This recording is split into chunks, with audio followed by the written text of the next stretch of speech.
बिस्मिल्लाहिर्रहमानिर्रहीम।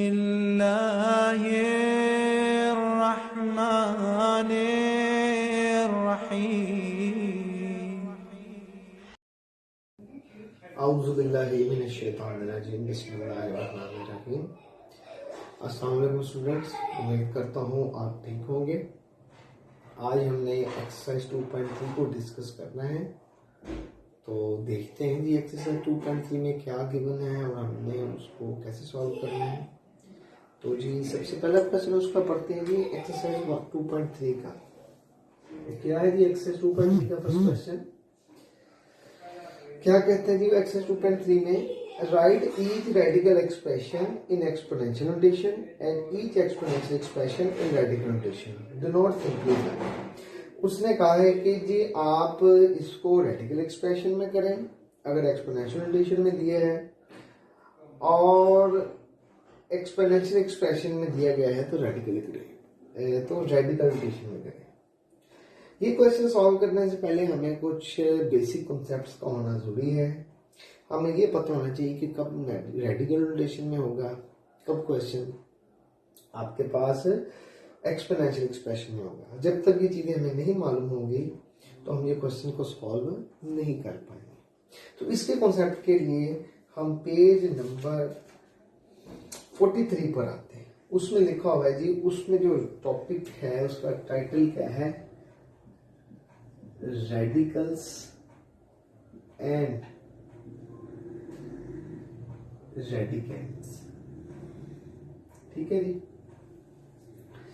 अब रेडिकल क्या होता है और रेडिकेंड्स क्या होता है, सिंपल सी बात है।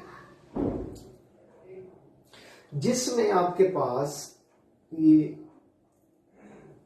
जिसको हम छोटी क्लासेस में जज़र कहते थे, तो इसको इसमें हम कहेंगे रेडिकल साइन।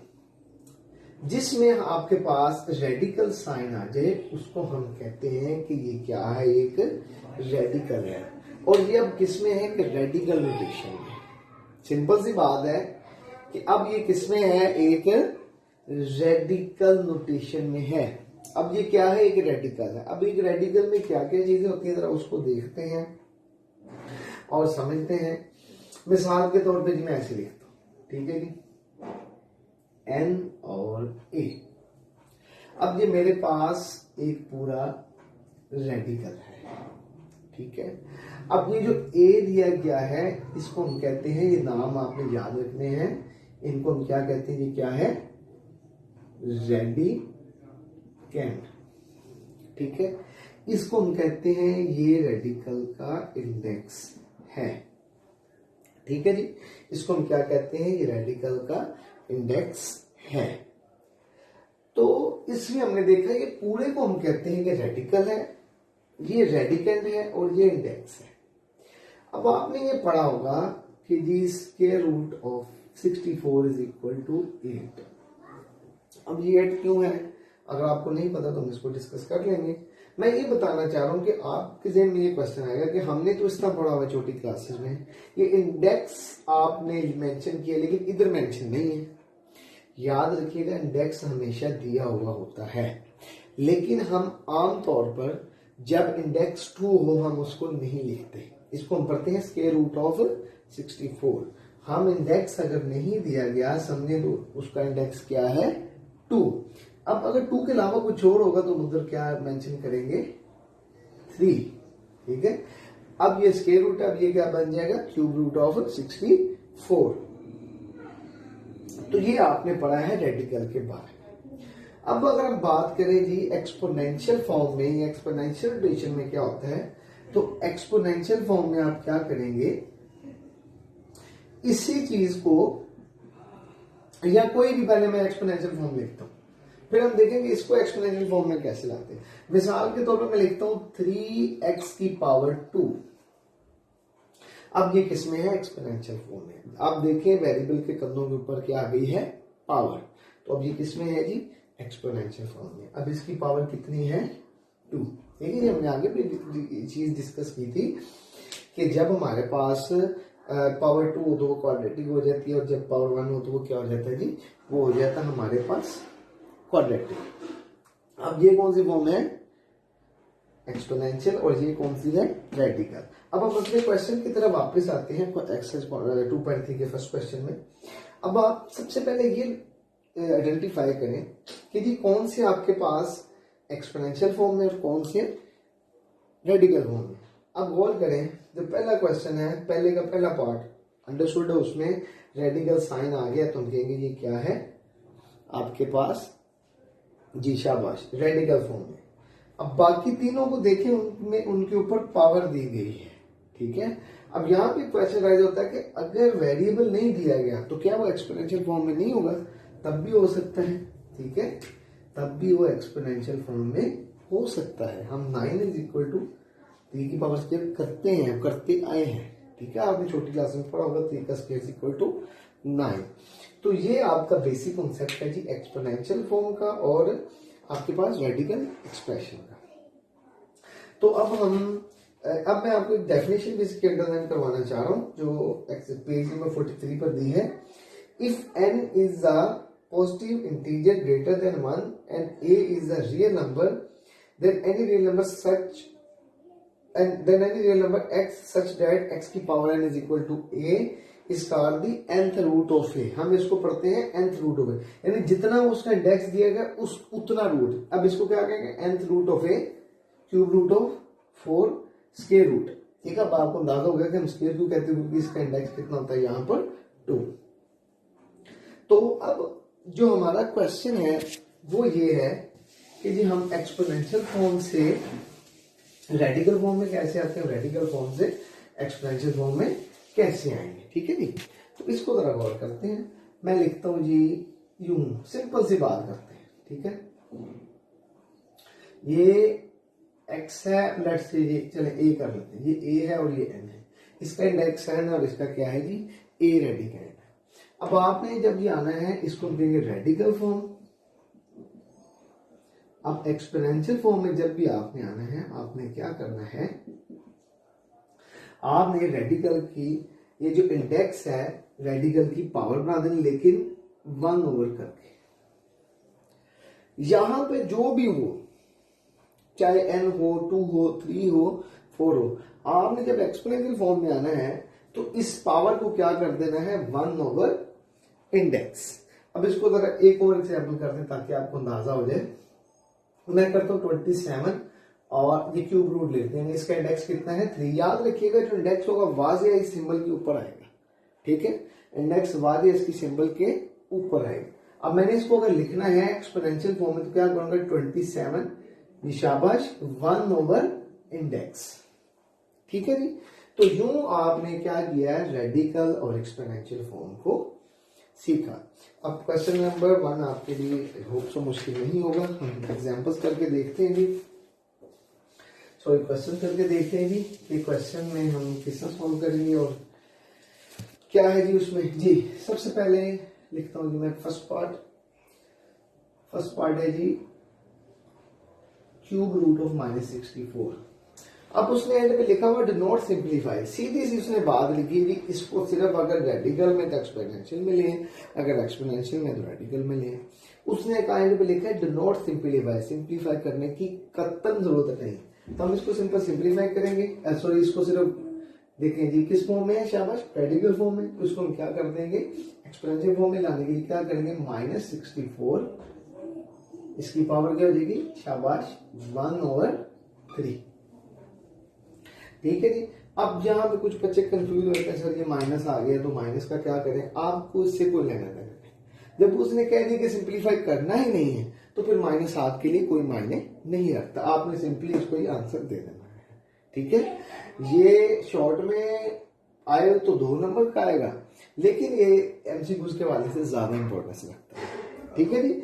अब मैं आपको क्वेश्चन नंबर पार्ट नंबर 3 भी करवाना चाहता हूं, 2 करवाऊंगा उसके ताकि आपको अंदाजा हो, ठीक है। अब हमने पहले रेडिकल से एक्सपोनेंशियल में आने पे देखा, अब एक्सपोनेंशियल से रेडिकल में जाके देखते जरा क्या होता है। -7 मैंने आपको बताया था ना, जो ये पावर होती है, जो इंडेक्स होता है ये ओवर में आता है। जब हमने इसको वापस उसी शक्ल में लाना है, यानी कि हमने वापस उसको लौटाना है, तो यहां पर क्या आ जाएगा 3। आपका इंडेक्स कहां पे पड़ा हुआ है, नीचे पड़ा हुआ है, ठीक है। जिसको हम कहते हैं डिनोमिनेटर। आपका इंडेक्स कहाँ पे पड़ा होगा?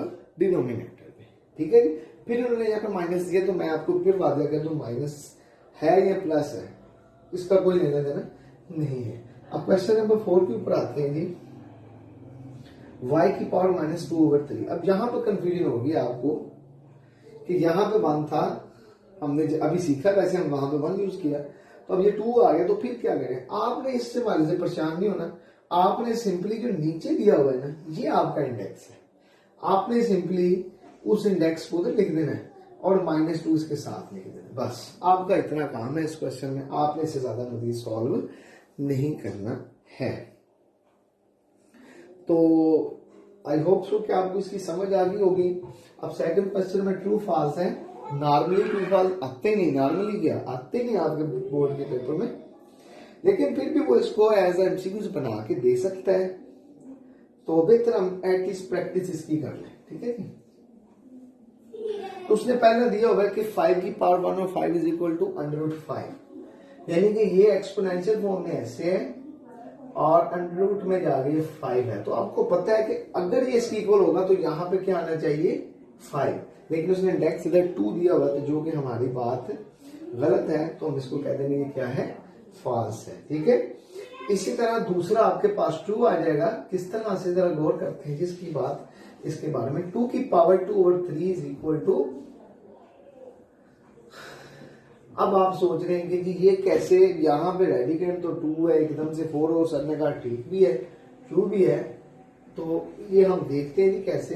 पहले मैं इसको जब इस फॉर्म में लाता हूँ, थोड़ी सी सिंप्लीफिकेशन करते हैं इसकी। 2 की 2 3, अब 2 की 2 कितना होगा? 4, शाबाश। यहाँ पे क्या आ गया? √4 इंडेक्स 3, तो ये आपका क्या हो गया? करेक्ट। इसी तरह जी 7, आप 3 देख लीजिएगा, 3 फॉल्स है जी, ठीक है। क्यों है? आपको इसको ढूंढिएगा। 4 वाला हम करके देख लेते हैं जी, ट्रू है कि फॉल्स है। तो x की 27 = x की क्यूब, क्या ये बात ठीक है या गलत? इसको हम जरा करके देखते हैं सॉल्व। हम क्या करेंगे, इसको रेडिकल फॉर्म से एक्सपोनेंशियल में लाते हैं। इंडेक्स ने कहां पे आ जाना? नीचे। 27 और 3 यहाँ पे एक्चुअल में क्या आता है? x की पावर 9 ना के 3, तो ये भी क्या हो गया? फॉल्स। आपका इसमें सिर्फ 2 वाला ट्रू है, बाकी तीनों फॉल्स है। तो यूं करके हमने इसको सॉल्व करना है। तो अगर किसी नोट करना है तो उसको पॉज करके कर सकता है। अब हम चलते हैं जी अगले अगले क्वेश्चन की तरफ। अगला क्वेश्चन क्या है जी आपके पास जी? अगला क्वेश्चन करने से पहले थोड़ा सा ना हमें इसकी प्रॉपर्टीज को डिस्कस कर लेना चाहिए। पेज नंबर 44 के ऊपर रेडिकल्स की कुछ प्रॉपर्टीज दी गई हैं जो कि बहुत इंपॉर्टेंट है, ना सिर्फ वो इस एक्सरसाइज के लिए बल्कि आपको थ्रू आउट जितना भी आपने आगे मैथमेटिक्स के बारे में पढ़ना है, चाहे कौन सी भी क्लास हो, जाए इंटर हो, यूनिवर्सिटी लेवल पे हो, तो ये बेसिक कॉन्सेप्ट ही आपके वहां पे काम होते हैं, ठीक है। ये थोड़ी सी प्रॉपर्टीज हम इस पर वर्क कर लेते हैं कि ये प्रॉपर्टीज क्या है।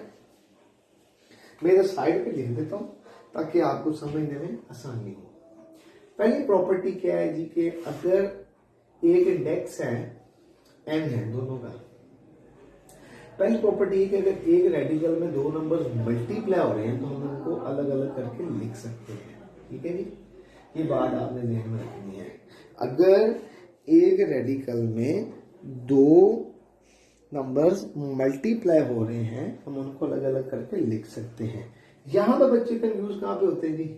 यूं आ जाता है तो वो यहां पर भी ये प्रॉपर्टी अप्लाई कर देते हैं। नहीं जी, ये तो गलत है, इस तरह प्रॉपर्टी अप्लाई नहीं होती। मैंने वाज़ेह तौर पे कहा कि अगर एक रेडिकल में यानी रेडिकल आपस में मल्टीप्लाई हो रहे तो हम इनको ऐसे कर सकते हैं, ठीक है। इसको आप अगर अपने सॉल्यूशन के लिए ऐसे भी करना चाहें, देखें, लेट्स से मैं आपको एक मिसाल देता हूँ जी। यहाँ पे है जी 3, 2 है और ये है आपके पास लेट्स से जी चले 27 है, ठीक है। अब आपने अपना सॉल्यूशन आसान बनाने के लिए अगर आपको जरूरत है अकॉर्डिंग टू सॉल्यूशन कि आप 9 into 3 करना चाहते हैं तो आप वो कर सकते हैं, ठीक है। नॉर्मली हम 2 मैंने आपको आगे हम लिखते नहीं है, ठीक है। मैं मिसाल दे रहा हूँ तो आपने अगर 3 करना तो 3 कर लें, 2 हम मेंशन नहीं करते, अंडरस्टूड होता है कि 2। तो यहाँ पे क्या हो जाएगा, cube root of 9 into cube root of 3। ये काम हम यूज करेंगे अगर हमें किसी सॉल्यूशन में जरूरत पड़ गई तब इसको यूज करेंगे। तो ये इसकी असल में एग्जाम्पल्स होती हैं ताकि और बच्चे कॉन्सेप्ट क्लियर होते हैं। इसी तरह अगर हम मल्टीप्लाई की बात करें, अगर एक रेडिकल में रेडिकेंट अगर डिवाइड हो रहा है तो उनको अलग अलग आपस में लिख सकते हैं, ठीक है जी। तो ये आपके पास इस तरह से हो रहा है। तो इसकी एक और इम्पोर्टेंट प्रॉपर्टी वो क्या है जी कि अंडर रूट एन, और ये आपको अभी समझा भी देता हूं। आपने बात ध्यान में रखनी है, अक्सर एमसीक्यूज भी आ जाता है कि अगर पावर और इंडेक्स सेम हो जाए, फिर लफ्ज में पावर और इंडेक्स सेम हो जाए तो हम उनको आपस में काट देते हैं, हमारे पास सिंपली रेडिकेंट बन जाता है। बड़ी बात ऐसी बात की मैंने, अगर पावर और इंडेक्स सेम हो जाए तो हम पावर किसकी, रेडिकेंट की, हम उसको काट देते हैं और ये ए आ जाता है। क्यों बढ़ता है, इसके पीछे रीजन क्या है वो देख लेते हैं जी। ए की पावर एन में मैं इसको लाता हूं उस फॉर्म में, एक्सपोनेंशियल फॉर्म में, तो आपको पता है कि इंडेक्स कहां आता है, नीचे इसके, ये पावर के नीचे आ जाएगा, तो ये कट जाएंगे, आपके पास क्या बच जाएगा, ए, ठीक है। तो इस तरह से आपने इनकी प्रॉपर्टीज देखी हैं, उसकी रेडिकल्स की। तो बाकी की 2 प्रॉपर्टीज और हैं, वो हम इंशाल्लाह मजीद डिस्कस करेंगे, अभी हमें उसकी जरूरत नहीं पेश आएगी जी। बहरहाल क्वेश्चन नंबर 3 का फर्स्ट पार्ट,